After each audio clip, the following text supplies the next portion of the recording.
Porque te digo que hoy lo usamos para todo. Recurrimos a la inteligencia artificial. Yo les he traído, me acuerdo, en el segmento de turismo, a ver hasta qué lugares nos recomienda la inteligencia artificial para poder recurrir como mejor opción al momento de viajar. Y también se lo relaciona mucho con la educación.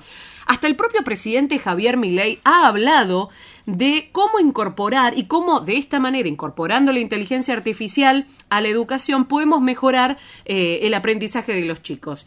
Horacio Avendaño es magíster en comunicación digital interactiva de la Universidad de Rosario, licenciado en comunicación social, docente también. Lo vamos a recibir. Horacio, ¿cómo está? Carla, Karina, Federico, el equipo de La 20 lo saluda. Hola, buenos días, ¿cómo están? Un gusto y una alegría hablar con ustedes después de algún tiempo. Me alegro de escucharlos por ahí. Gracias, Horacio. Igualmente, de mi parte, un placer poder escucharte. Y en este caso me parece oportuno, más allá de meternos directamente con la relación en la educación, yo creo que hay mucha gente que nos escucha y a veces se la nombra la inteligencia artificial y no sabemos directamente ni qué es. Me parece oportuno definirlo, si se puede, de qué se trata la inteligencia artificial. Bien, vamos a tratar de hacerlo del modo como más llano posible para que se pueda entender y que la gente que los escucha, que es mucha, lo pueda comprender. Los seres humanos tenemos un tipo de inteligencia, que es la inteligencia humana, y esa inteligencia está como organizada, por llamarlo así, a través de una red de neuronas y de un aparato nervioso que nos permite poder pensar, que nos permite poder discernir, que nos permite poder ver las señales que la naturaleza nos da, que nos permite sobrevivir en definitiva. La inteligencia artificial es un desarrollo tecnológico, artificial, desarrollado por el hombre, que lo que trata de hacer, Carla, es de asemejarse lo más posible a la inteligencia humana. Quiero decir, que intenta procesar información y en ese sentido lo hace de un modo mucho más rápido y en algunos casos con una cantidad enorme de información que nosotros mismos, los seres humanos, no podemos hacer con nuestra propia inteligencia. Y ahora esa red de algoritmos, como le llamamos, de bases de datos, de conexiones que se generan en la inteligencia artificial, está tratando de asemejarse a lo más difícil que tenemos, que es tratar de emular las emociones. La última presentación de uno de los desarrollos de inteligencia artificial más conocidos en el mundo, que es ChatGPT, presenta un entrenamiento de la inteligencia artificial en el que, por ejemplo, la inteligencia artificial ha logrado responderte con inflexiones de voz, con tonos de voz. Por ejemplo, si vos le preguntás a la inteligencia artificial si el camino de Comodoro a Trelew presenta dificultades por la nieve, y la inteligencia artificial nota que vos tenés un grado de preocupación que se te puede leer a través del tono de la voz, de la ansiedad quizás que te genera saber si te vas a poder viajar o no, la inteligencia artificial hoy te contesta: tranquila, Carla, no hay tanta dificultad, ya el camino está despejado. Es decir, hay un avance más allá del análisis de datos, de todo lo que la inteligencia artificial, entre comillas, hace por los seres humanos, que está avanzando hacia un lugar que es bastante inédito porque, bueno, cuando ya la inteligencia artificial empieza a leer los estados de ánimo, por ejemplo, que tenemos, la interacción que se produce con el bot o con cualquier dispositivo con el que nosotros hablemos que esté comandado por inteligencia artificial, empieza a tener sesgos y cualidades, digamos, en el que nos empezamos a preguntar, che, ¿qué tan humanos somos? ¿Qué tan artificiales somos? Y ahí empieza todo un debate que hoy es el que está en debate permanente. Claro, y algo que muchas veces se piensa en esta, porque si vamos un poco a lo que me contás, se basa en todos los datos o información que el propio ser humano ha abastecido, pero que tiene la capacidad de poder unir y bueno, llevarlo, según a la pregunta que nosotros hacemos o lo que necesitemos, llevar a la mejor respuesta posible en base a toda esa información que se tiene.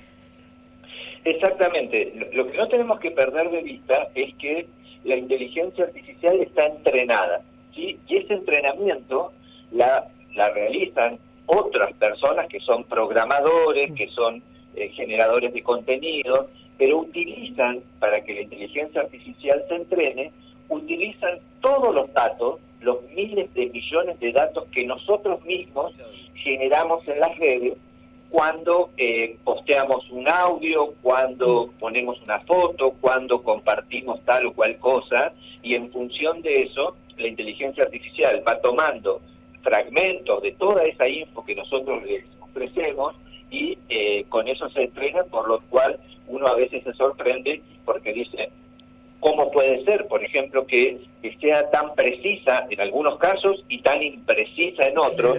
Pero cuando se trata de la precisión, de lo que nos olvidamos es que nosotros, cuando subimos una foto a Instagram, le ofrecimos a la red y con ello a la inteligencia artificial de la empresa justamente de la que estamos hablando, que tome nuestra fotografía, en este caso sin pedirnos permiso. Fíjate que ahí hay todo un tema vinculado a la propiedad de la información que nosotros tenemos.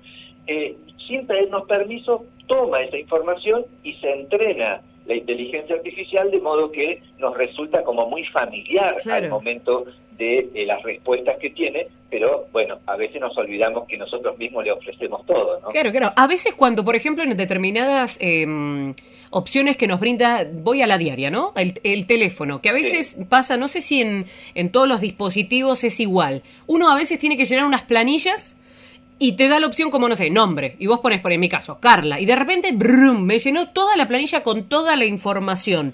¿Tiene relación con esta inteligencia?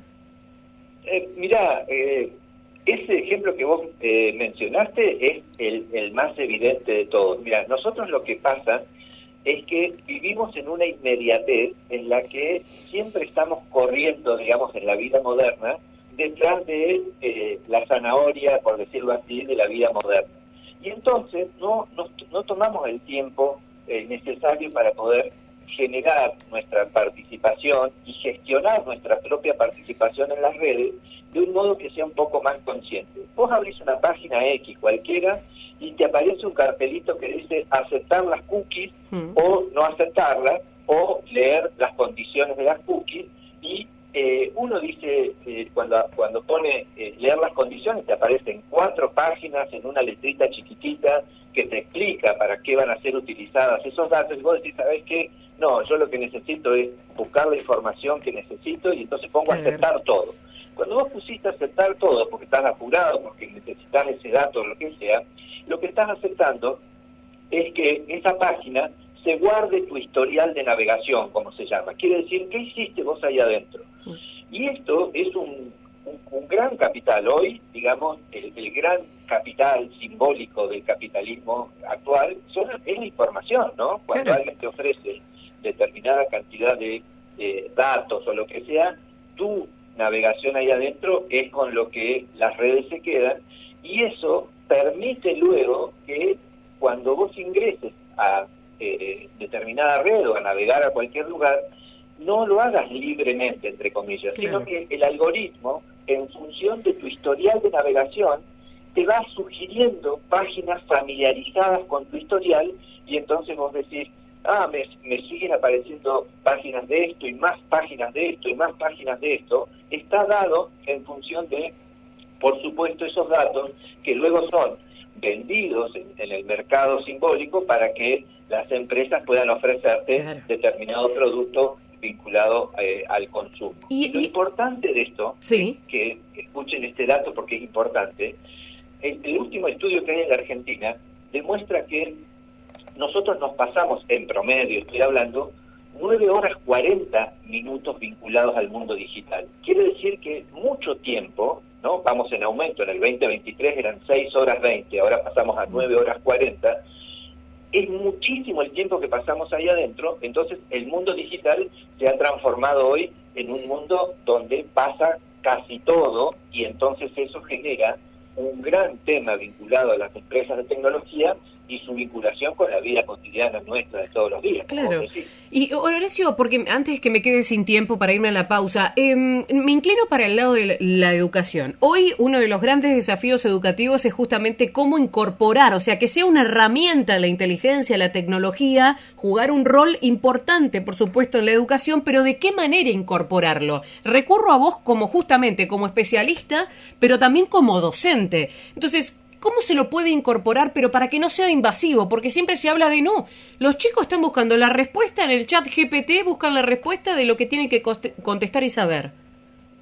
Mira, hay un dato que tenemos que atender, que es lo siguiente, que nos tiene que ayudar a pensar lo siguiente. Los chicos en la Argentina y en Latinoamérica en general, un estudio que hemos hecho grande de hace un par de años, te dicen lo siguiente: que los chicos van a una escuela o van incluso a la propia universidad y muchas veces salen de las instituciones educativas, y a eso le llamamos educación formal, y después dicen, ahora me voy a ver un video de YouTube para poder entender mejor lo que quiero aprender. Y ese dato se llama educación no formal, es decir, que es la educación que ocurre en distintos espacios e instancias que no están institucionalizadas. Lo que dice el estudio es que los chicos aprenden mucho más afuera de estos espacios institucionalizados que adentro. Yeah. Entonces, ese es el gran dato sobre el que tenemos que trabajar. Y eso implica que, en principio, la educación formal tiene que incorporar las tecnologías de un modo que se llama mediado. ¿Qué quiero decir con esto? Quiero decir que el docente no puede desaparecer en la relación entre el estudiante y el chat GPT. Al contrario, el docente es el primero que tiene que estar lo más actualizado y capacitado posible para que oficie de mediador de la tecnología. Lo mismo ocurre con los padres, lo mismo ocurre con los adultos. Lo que hemos hecho, hemos dejado librado a la buena de Dios, por decirlo así, que es a la buena del mercado y de las tecnologías, directamente a los chicos, a los jóvenes, a los estudiantes, a los niños, que se vinculen con la tecnología sin ningún tipo de mediación. Claro, entonces, allí es donde está el problema hoy, crucial para la educación. O sea, el verdadero desafío no reside por ahí en la tecnología, sino en problemas más profundos del sistema educativo y de cómo incorporarlo. Exactamente. Esto en principio lo que requiere es que nosotros como docentes seamos los primeros interesados en poder trabajar este tipo de, como se llama, de innovaciones educativas, porque en principio si nos ponemos en contra de esto, los chicos la usan igual y, como yo te decía, aprenden igual afuera. Y además esto permite que una cantidad enorme de bondades, de cosas piolas, las más divertidas, que están buenas, que tiene la tecnología, nosotros las desechemos por el solo hecho de no considerarlas como una herramienta para el aprendizaje. Tenemos que trabajar fuertemente ahí, incluso para evitar todas las cuestiones vinculadas a aquel impacto que tiene la tecnología, como el grooming, por ejemplo, que ocurre adentro de las escuelas, los ciberdelitos, todos esos elementos que ocurren ahí adentro, porque los chicos siguen utilizando las tecnologías para poder generar grooming, acoso y todo lo que sea, no solamente aprender, porque tenemos una responsabilidad pública, sobre todo cuando trabajamos en docencia, que tiene que ver con preservar los derechos humanos de nuestros estudiantes. Entonces, tenemos que ser los primeros en aprender eso. Y si no lo hemos aprendido en el grado, en el posgrado, hoy se ofrecen un montón de espacios, y hay que trabajar para que hayan más todavía, para que podamos vincular a los docentes con la tecnología de un modo amigable, de un modo de apertura, para que definitivamente luego, en el encuentro con los estudiantes, hablemos todos un idioma en el que, ya te digo, podamos controlar y podamos decir qué es aquello que está bien, qué es aquello que no se sugiere, cuáles son los lugares de la tecnología por donde no hay que ir, hay espacios por donde no hay que ir, pero eso se lo tiene que decir un adulto a un pibe, porque si no lo dejas librado solamente a que se ingrese a navegar, y obviamente, ¿qué va a hacer el chico? Va a copiar y pegar del chat GPT sin ningún tipo de criterio. Ahora, si vos le decís a un pibe, elaborate un prompt, que es la orden que vos le das a la inteligencia artificial para que te devuelva algo, son mucho más interesantes de evaluar las preguntas que las respuestas. Y ahí hay un proceso de aprendizaje mucho más significativo. Claro. Horacio, como siempre es un placer hablar con vos. Muchísimas gracias. Igualmente, les mando un abrazo enorme. Beso gigante. Horacio Avendaño, magíster en comunicación digital.